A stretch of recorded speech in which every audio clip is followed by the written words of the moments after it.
Hi friend, आप सभी को हमारे YouTube channel DC study classes में बहुत बहुत स्वागत है। जैसा कि आप सभी को पता है कि 22 दिसंबर से आप लोगों का अर्धवार्षिक परीक्षा होने वाला है, तो इसी को देखते हुए आज हम लोग क्लास 7 के साइंस के चैप्टर नंबर 1, 2 और 3 से बनने वाली सभी महत्वपूर्ण क्वेश्चनों को देखेंगे, जो आपके एग्जाम के दृष्टिकोण से बहुत ही महत्वपूर्ण होगा। तो बच्चों, आज के हमारे इस वीडियो को आप अपने दोस्तों के साथ ज़्यादा से ज़्यादा शेयर करें और इस चैनल में नए हैं तो हमारे इस चैनल को सब्सक्राइब कर ले और बेल आइकन को दबा ले। तो चलिए दोस्तों, एक एक करके उन सभी क्वेश्चनों को देखते हैं। पहला क्वेश्चन है, सही विकल्प का चयन करें। इसका पहला क्वेश्चन है, परजीवी पौधा का एक उदाहरण है। इसका पहला ऑप्शन फफूंद, दूसरा ऑप्शन है अमरबेल, तीसरा ऑप्शन है लाइकेन या चौथा ऑप्शन फलीदार पौधा।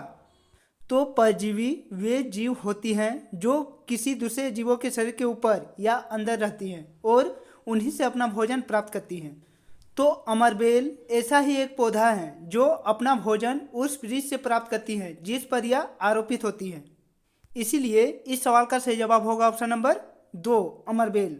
हमारा अगला क्वेश्चन, मनुष्य में अस्थायी दांतों की संख्या कितनी है? पहला ऑप्शन है 16, दूसरा ऑप्शन है 20, तीसरा ऑप्शन है 88 या चौथा ऑप्शन 32।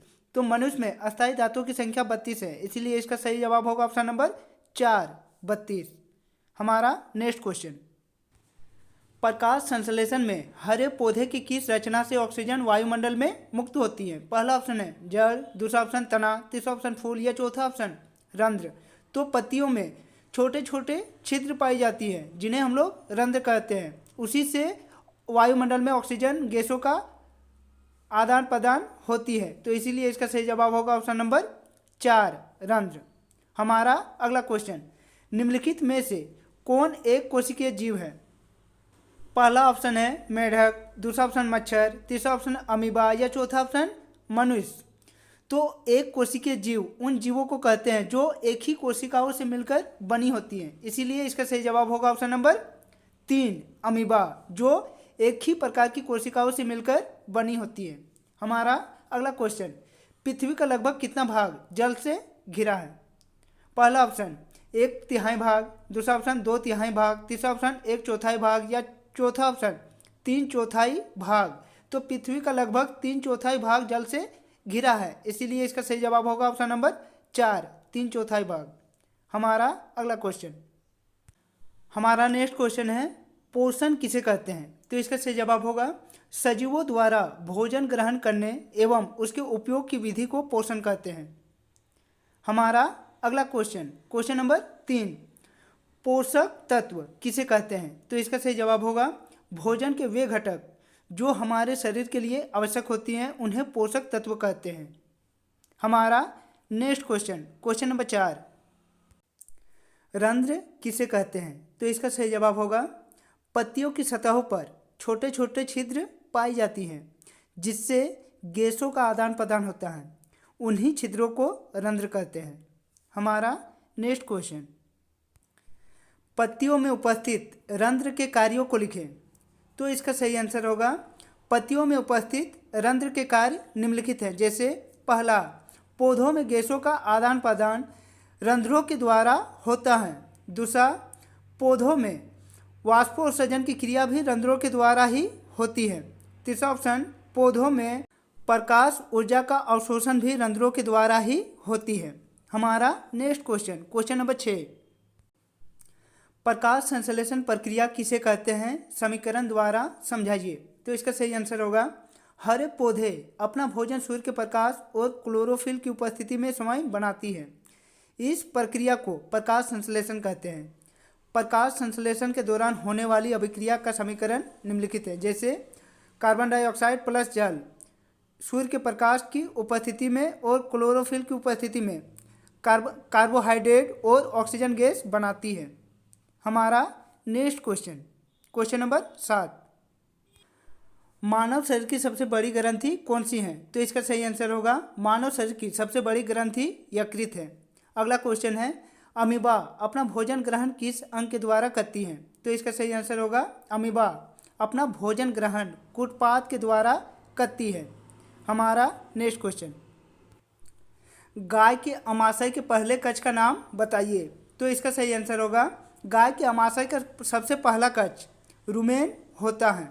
अगला क्वेश्चन है मानव के पाचन तंत्र के सभी अंगों के नाम लिखें। तो इसका सही आंसर होगा मुख, मुख गुहा, जीव, भोजन नली, अमाशय, यकृत, अग्नाशय, यह सभी मानव पाचन तंत्र के अंग हैं।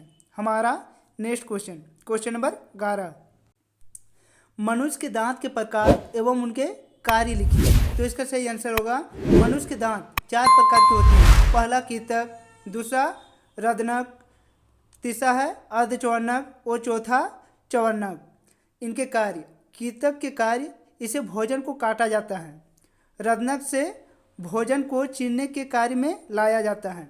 अर्धचौवर्णक से भोजन चबाने एवं पीसने के कार्य लिया जाता है और चौवर्णक दांतों से भोजन को चबाने एवं कुचलने के कार्य किया जाता है।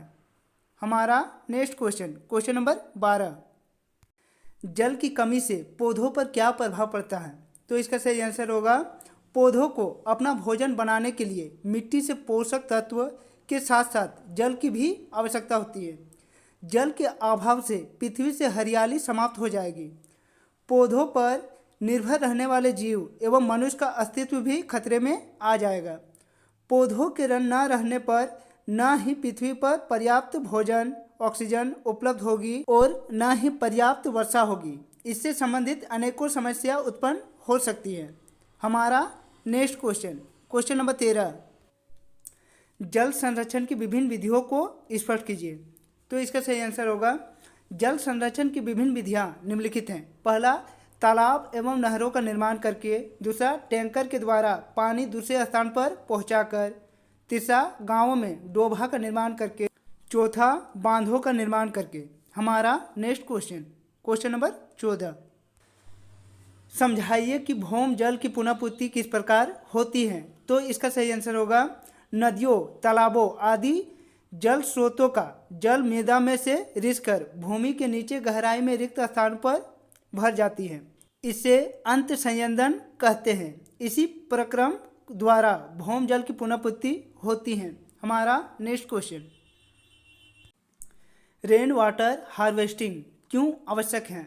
तो इसका सही आंसर होगा भारी बारिश और बाढ़ के दौरान आप देखेंगे कि मिट्टी की ऊपरी सतह बारिश के पानी के साथ बह जाती है, लेकिन जब आपके पास हार्वेस्टिंग सिस्टम होता है तो यह पानी बहकर बर्बाद नहीं होता है और आगे इस्तेमाल करने के लिए जमा हो जाती है।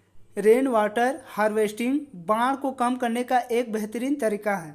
हमारा नेक्स्ट क्वेश्चन नंबर 16, अम्ल वर्षा किसे कहते हैं। इसके 2 हानिकारक प्रभाव को लिखिए।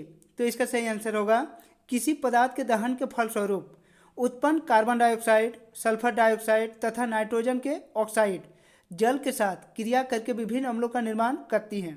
इसका वर्षा के जल में मिलकर होने वाला वर्षा अम्ल वर्षा कहलाता है। अम्ल वर्षा का हानिकारक प्रभाव जैसे पहला, कीमती इमारतों को नुकसान पहुंचाना। दूसरा, वनस्पति में प्रकाश संश्लेषण की दर कम होना। तीसरा, भूमि की अम्लीयता एवं क्षारीयता की मात्रा का बढ़ना।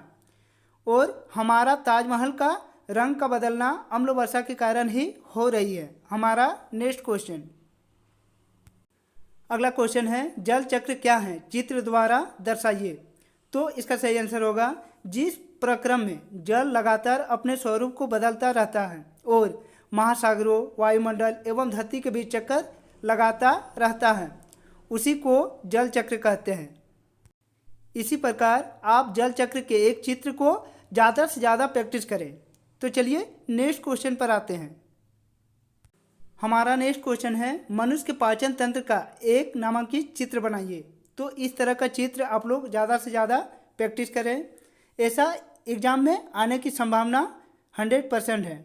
तो बच्चों, यदि आप लोगों को आज का हमारा यह वीडियो अच्छा लगा हो तो हमारे इस चैनल को सब्सक्राइब कर ले और बेल आइकन को दबा ले, ताकि हमारे इस चैनल में जब भी कोई नया वीडियो अपलोड हो आप तक नोटिफिकेशन सबसे पहले पहुंचे। और हाँ, अपने दोस्तों को आज का हमारा यह वीडियो ज़्यादा से ज़्यादा शेयर करें। तो बच्चों, आज का हमारा यह वीडियो साइंस का सेट 1 था, सेट 2 को भी देखना ना भूलें। तो चलिए दोस्तों, और एक वीडियो के साथ फिर मिलते हैं, तब तक के लिए बाय।